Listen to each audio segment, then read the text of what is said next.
오늘 말씀의 제목을 마르고 황폐한 땅에서로 잡았습니다. 물이 없어 마르고 황폐해진 땅에 사는 사람은 어떤 사람들일까요? 잘 돼서 이 황폐한 땅으로 왔을까요? 가끔 이제 어른들이 좋아하시는 프로그램 가운데서 나는 자연인이다라는 그런 프로그램이 있습니다. 이제 그런 프로그램을 보면 이제 답답한 도시의 생활을 벗어나서 자연을 벗삼아 인생을 즐기고자 또는 이제 아픈 몸을 치료하기 위해서 첩첩산중에 사는 분들이 있습니다. 그러나 그런 분들이 이렇게 마르고 황폐한 땅에서 살지는 않습니다. 다 산 좋고 물 좋은 곳에 터를 잡아 삽니다. 어느 누구도 물이 없어서 마르고 황폐해진 땅에서 살기를 원하지는 않습니다. 그러나 오늘 시편의 주인공인 다윗은 지금 유대 광야에 있습니다. 오늘 본문에 나오는 마르고 황폐한 땅은 유대 광야를 의미합니다. 제가 이제 유대 광야가 어떻게 생겼는지 사진을 한번 준비했습니다. 보이시나요? 저기가 이제 유대 광야입니다. 다윗은 이 유대 광야에 두 번 있었습니다. 한 번은 젊었을 때 있었고 한 번은 나이 들어서 있었어요. 젊어서는 사울 왕의 위협에서 도망 다닐 때 이 광야에 있었고, 그리고 두 번째 나이 들어서는 자신의 셋째 아들로서 이스라엘에서 가장 미남이었던 압살롬이 자신을 향해 반역을 일으켜서 밤중에 도망갈 때 유대 광야를 지났습니다. 그리고 오늘 시편의 배경은 바로 자신의 아들 압살롬의 반역을 피해서 도망가는 중에 저 유대 광야에서 지은 시입니다.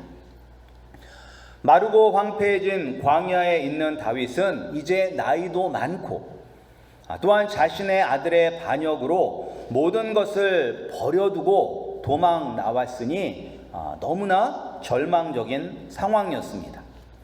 그 절망적인 상황이 잘 표현되는 곳이 바로 물이 없어 마르고 황폐한 땅입니다.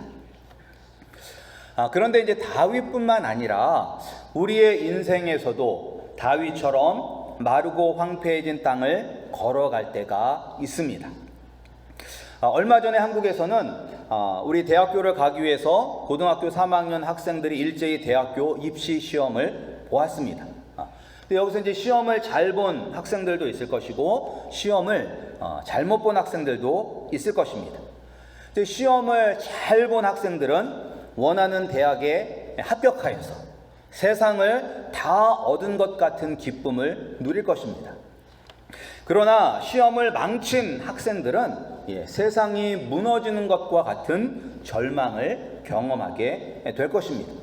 그래서 아마 지금 고3 학생들 중에서 시험을 못 본 학생들이 아마 광야를 걸어가는 심정일 것입니다. 그런데 이제 이런 심정은 우리 모두가 삶 속에서 경험해 보았을 것입니다. 그래서 대학 입시를 망치든지, 그러니까 저 때는 이제 재수는 기본, 삼수는 선택이라고 했던 그런 때인데, 그래서 이제 이 대학 입시에 실패한 그런 아픔을 저도 갖고 있습니다. 근데 이런 아픔, 또 이제 직장을 구하기 위해서 열심히 준비했지만 지원할 때마다 실패하는 그때, 그리고 열심히 일했던 직장에서 어느 날 갑자기 명예퇴직을 당한다든지, 아니면 정말로 사람을 믿고 나의 전 재산을 걸고 비즈니스를 시작했는데 사기를 당했다든지 하는 여러 가지 일들을 통해서 우리는 광야를 걸어가는 다윗의 심정과 그런 동일한 마음을 경험합니다. 근데 보통 사람이 편하고 안락한 삶을 살다가 광야와 같은 삶을 마주하게 되면 어떻게 행동을 할까요? 보통은 자포자기하는 심정으로 인생을 포기하는 경우가 있습니다. 그래서 어떤 자매가 있습니다. 이제 어떤 자매가 있는데 이 자매는 두 눈이 멀쩡해요.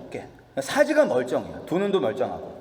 그런데 이 자매가 이제 오피스텔에 10몇 층에 사는데 자기 오피스텔에서 나올 때마다 검은색 비닐 봉투를 얼굴에 쓰고 나옵니다. 그러니까 그 오피스텔에 나와서 오피스텔을 나갈 때까지.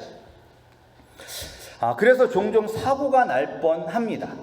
그래서 주변에서 정말로 눈이 안 보이는 줄 알고 막 도와주려고 해도 이 자매는 매몰차게 거절합니다. 그러니까 도움을 주려는 사람이 오히려 민망해질 정도로 거칠게 도움을 거절합니다. 그리고 이 자매의 집은 항상 어두워요. 불을 켜지 않아요. 이제 왜 이렇게 사는지 이제 궁금해서 그것을 이제 알아보니까 이 자매가 젊었었을 때 프랑스의 패션 디자인으로 유학을 갔습니다. 근데 실력이 있었어요. 그래서 이 유명한 디자이너들과 여러 번 함께 일도 했습니다. 그러나 우리 또 미국에 사시는 분들은 또 이게 공감이 되겠지만 이 자매가 신분 문제를 해결하지 못했습니다. 그러나 꿈을 버릴 수 없어서 계속 프랑스에 머무르다가 불법 체류자가 되었고 결국에는 노숙자 생활을 하다가 아는 사람에 의해서 한국으로 돌아오게 되었습니다. 그래서 이제 현실의 벽에 부딪혀 좌절된 자기의 모습을 보여주기 싫어서 세상과 단절되기 위해서 비닐봉투를 쓰고 자신의 집에 들어가고 나오는 것입니다. 근데 이것은 이제 극단적인 모습이지만 많은 사람들이 마르고 황폐한 광야와 같은 경험을 하면 이렇게 현실 도피를 하거나 신세를 한탄하며 살아가는 것을 우리는 종종 보게 됩니다. 그런데 이제 다윗은 어땠을까요? 다윗도 왕의 자리에서 쫓겨나서 목숨을 부지하기 위해서 유대 광야를 지금 지나가고 있는데 모든 것을 잃어버린 사람처럼 자포자기하는 사람처럼 행동을 했을까요? 근데 다윗은 달랐어요. 어떻게 할 수가 있느냐? 우리가 1절 말씀을 함께 읽겠습니다. 우리 1절 말씀입니다. 시작. 하나님이여 주는 나의 하나님이시라. 내가 간절히 주를 찾되 물이 없어 마르고 황폐한 땅에서 내 영혼이 주를 갈망하며 내 육체가 주를 앙모하나이다. 아멘. 지금 이 마르고 황폐한 땅에서 다윗은 하나님을 간절히 찾고 있습니다. 그의 몸과 영혼이 다 하나님을 갈망하고 있습니다. 전심으로 하나님을 찾고 하나님을 만나기를 원하고 있습니다.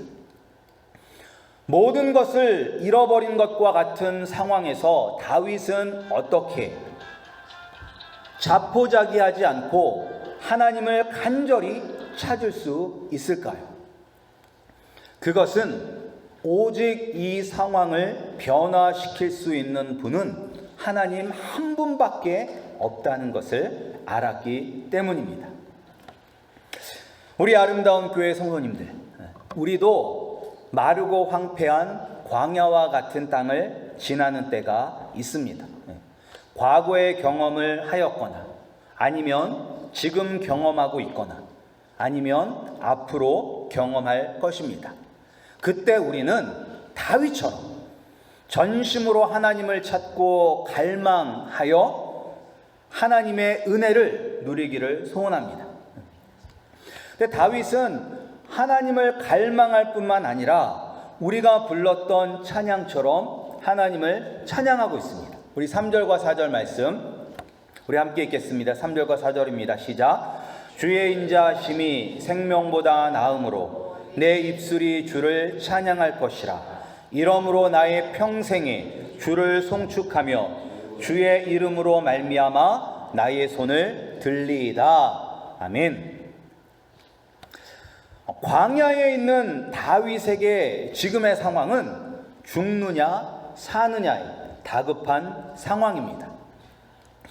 목숨을 부지하기 위해서 지금 도망가고 있습니다. 그런데 왜 주님의 인자하심이 자신의 생명보다 더 낫다라고 이야기할 수 있을까요? 근데 이 세상에서 생명보다 더 귀한 것이 어디 있습니까? 다들 살기 위해서 몸부림칩니다. 더 잘 살기 위해서, 더 잘 누리기 위해서 쉬지 않고 일하고 있습니다. 그런데 이런 생명보다 하나님의 인자하심이 더 중요하다고 다윗은 고백하고 있습니다. 우리 아름다운 교회 성도님들, 우리 성도님들도 다윗처럼 나의 생명보다 하나님의 인자하심이 더 귀하다고 생각하십니까? 지금 적들이 쫓아와서 나를 죽일 수 있는 상황에서도 다윗처럼 하나님을 찬양하고 하나님의 이름 때문에 우리 두 손을 높이 들고 하나님을 찬양하실 수 있겠습니까?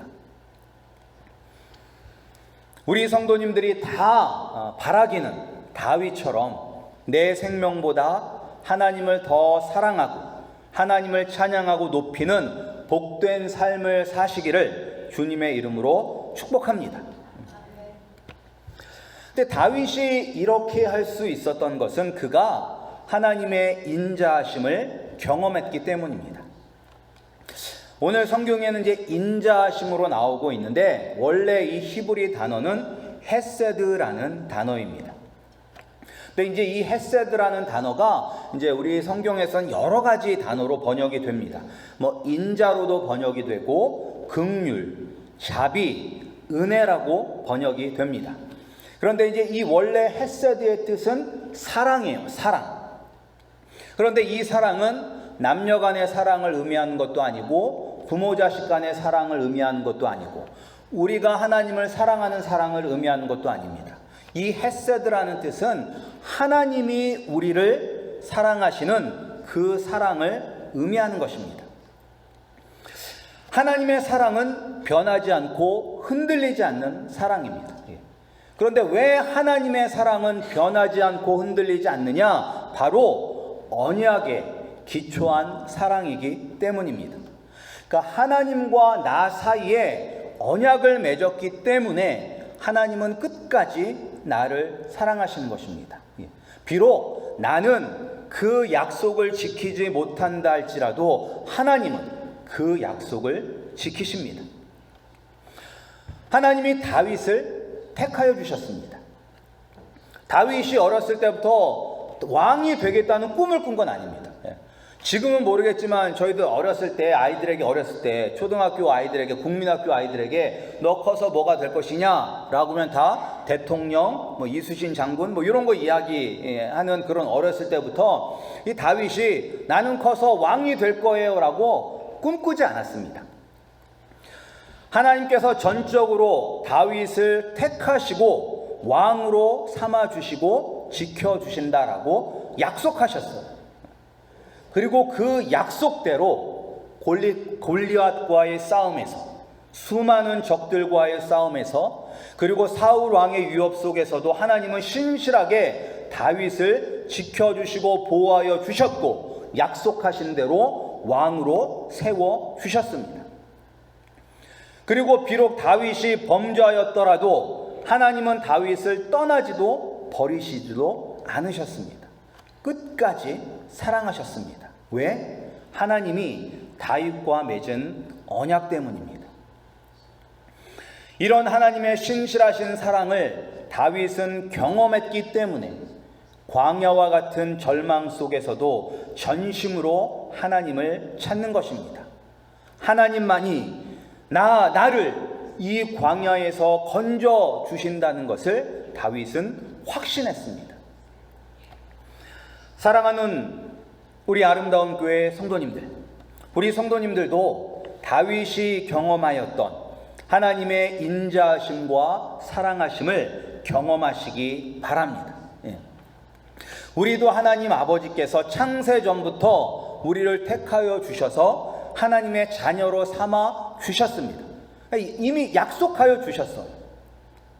또한 우리를 죄에서 구원하기 위해서 하나밖에 없는 외아들 예수 그리스도를 이 땅에 보내주셨고 예수님은 나를 대신해서 십자가에 못 박혀 죽으셨습니다. 그리고 성령님은 우리에게 믿음을 선물로 주셔서 예수님을 나의 구세주, 나의 왕으로 고백하게 하셨습니다.